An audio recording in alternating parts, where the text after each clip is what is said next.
به نام خدا. سلام دوستان عزیزم، وقتتون بخیر باشه. پادکست صدای سکوت امروز رو با کتابی زیبا و جذاب شروع میکنم. مراقبه و آرامش درون با روانشناسی یوگای کندانیلی که نویسندش کارل گوستاو یونگ هستش و مترجم محمد باقر اسماعیل پور و فرناز گنجی. در حوزه موضوعات روانشناسی عمومی قرار میگیره و انتشارات جامی در سال 1397 این کتاب رو چاپ کرده. لطفاً با من همراه باشید تا این کتاب زیبا رو با هم دیگه کشفش کنیم.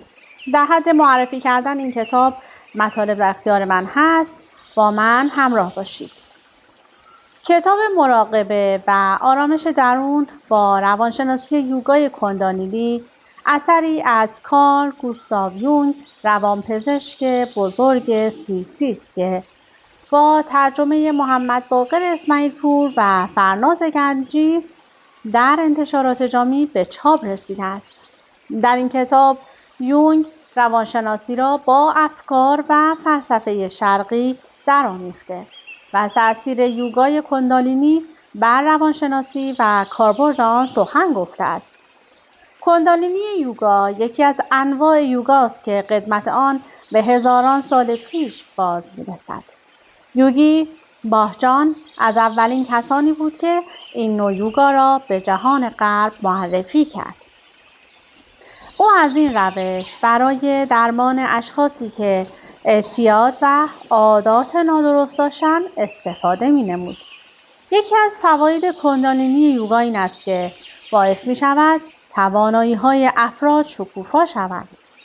این کتاب سخنرانی‌ها و سمینارهای یونگ را درباره یوگای کندالینی و تأثیر آن در مراقبه و آرامش درون در بر دارد. دوستداران و علاقه‌مندان به روانشناسی یونگ و فلسفه شرقی مخاطبان این کتابند. کارل گوستاو یونگ در سال 1875 زاده شد. او را به دلیل فعالیت‌هایش در روانشناسی و ارائه نظریاتی تحت عنوان روانشناسی تحلیلی می‌شناسند. بسیاری از اصطلاحات روانشناسی مثل ناخودآگاه جمعی، سایه‌ها، پرسونا، عقده‌ها، آنیما و آنیموس، درونگرایی و برونگرایی از ابداعات یونگ است. خیلی ها معتقدند که هرچه فروید ناگفته گذاشته یونگ تکمیل نموده است. کارل گوستاو یونگ در سال 1961 درگذشت. کارل گوستاو یونگ با نام کارل گوستاو زاده 26 جولای 1875 در کسویل سوئیس و درگذشته در 6 ژوئن 1961 در هوسناخت سوئیس روانشناس و روانپزشک سوئیسی بود که روانشناسی تحلیلی را پایه‌گذاری کرد.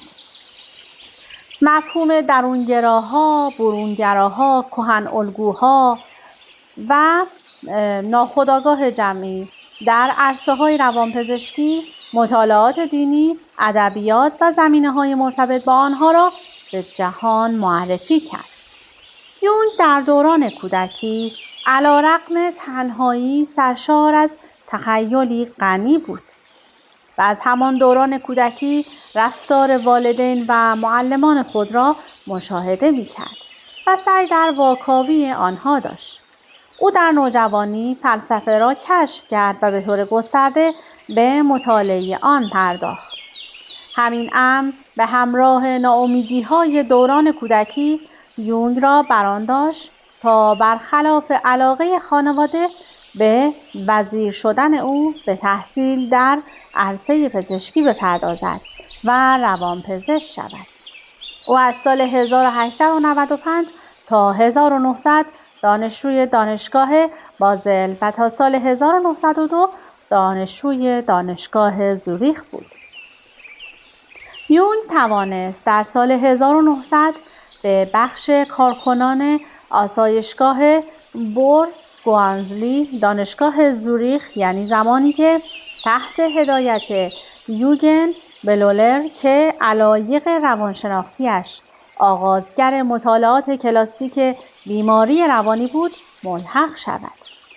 در برگلزلی یونگ با موفقیت چشمگیری شروع به آزمایش تست های ارتباطی کرد که توسط محققان قبلی آغاز شده بود.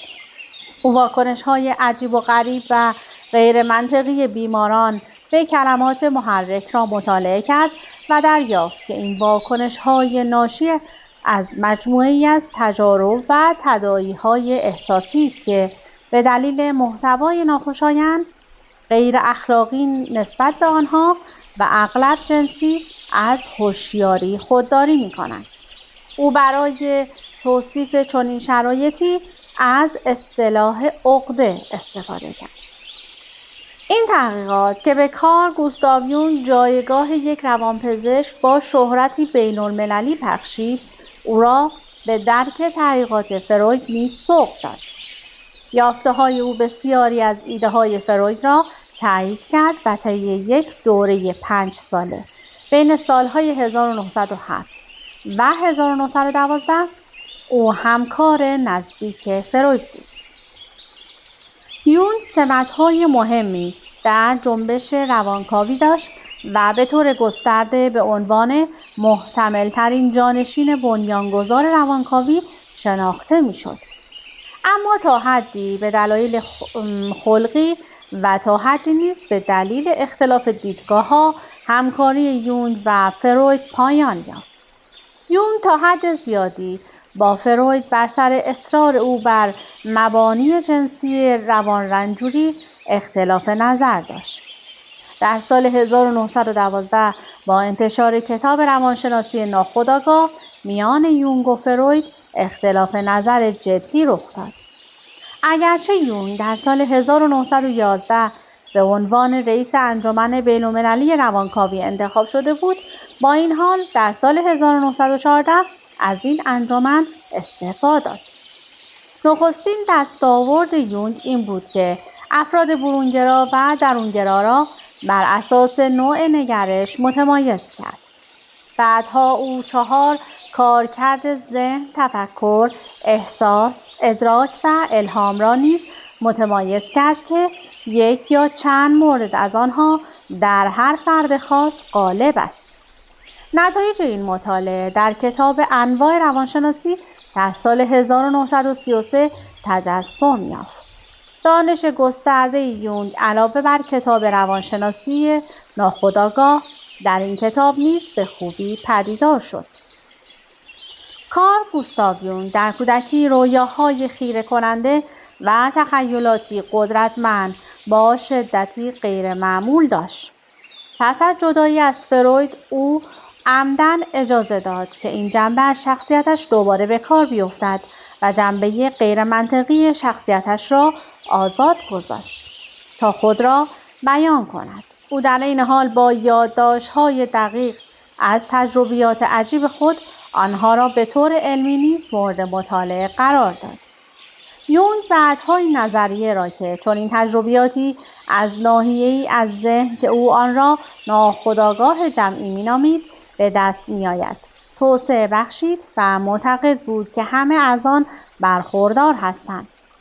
این تصور مورد مناقشه با نظریه‌ای از کهن‌الگوها ترکیب شد که یونگ آن را به عنوان بنیادی برای مطالعه روانشناسی دینی می‌دانست. به تعبیر یونگ، کهن‌الگوها الگوهای غریزی هستند، شخصیتی جهانی دارند و در رفتار و تصاویر بیان می‌شوند. یونگ بقیه عمر خود را وقف توسعه ایده‌های خود، به ویژه ایده‌هایی که در مورد رابطه میان روانشناسی و دین بود کرد. به اعتقاد او، متون مبهم و غالباً نادیده گرفته شده نویسندگان در گذشته نور غیرمنتظره‌ای را نه تنها بر رویاها و خیالات یونگ، بلکه بر رویاهای بیمارانش نیز می‌تابانند. یونگ لازم می‌دانست که رواندرمانگران باید جهت موفقیت آمیز بودن کارشان با نوشته‌های اساطیر قدیمی آشنا شوند. کارل گوستاو یونگ علاوه بر توسعه روش‌های رواندرمانی جدید که از تجربیات خود او و نظریه‌های توسعه یافته از آنها نشأت می‌گرفت، به سنت هرمتیک اهمیت تازه‌ای بخشید. او تصور می‌کرد که دین مسیحی بخشی از یک فرایند تاریخی است که برای رشد آگاهی لازم است. او همچنین فکر می‌کرد که جنبش‌های بدعت‌گرایانه که با عرفان شروع و به کیمیاگری ختم می‌شوند، مظاهر عناصر کهن‌الگوی ناخودآگاه هستند که به اندازه کافی در اشکال جریان اصلی مسیحیت بیان نشده‌اند. او معتقد بود که نمادهای کیمیاگری را می‌توان اغلب در رویاها و خیال‌پردازی‌های مدرن یافت و همچنین می‌اندیشید که کیمیاگران نوعی کتاب درسی از ناخودآگاه جمعی ساختند. یونگ این موضوع را در 4 جلد از 18 جلدی که مجموعه آثار او را تشکیل می‌دهند به طور مفصل توضیح داد. مطالعات تاریخی یونگ به او در پیشگامی رواندرمانی میانسالان و سالمندان نیز کمک کرد، به ویژه افرادی که احساس می‌کردند زندگی آنها معنای خود را از دست داده است. یونگ به این افراد کمک کرد تا جایگاه زندگی خود را در توالی تاریخ بدانند. اکثر این بیماران اعتقاد مذهبی خود را از دست داده بودند. یونگ دریافت که اگر آنها بتوانند اسطوره خود را که در رویا و تخیلاتشان تجلی می‌یابد کشف کنند، شخصیت کاملتری خواهند داشت. یونگ این فرایند را تربیت نامید. در سالهای بعد کارل گوستاو یونگ استاد روانشناسی دانشگاه پلی‌تکنیک فدرال زوریخ در سال 1933 تا 1941 و روانشناسی پزشکی دانشگاه بازل در 1943 بود.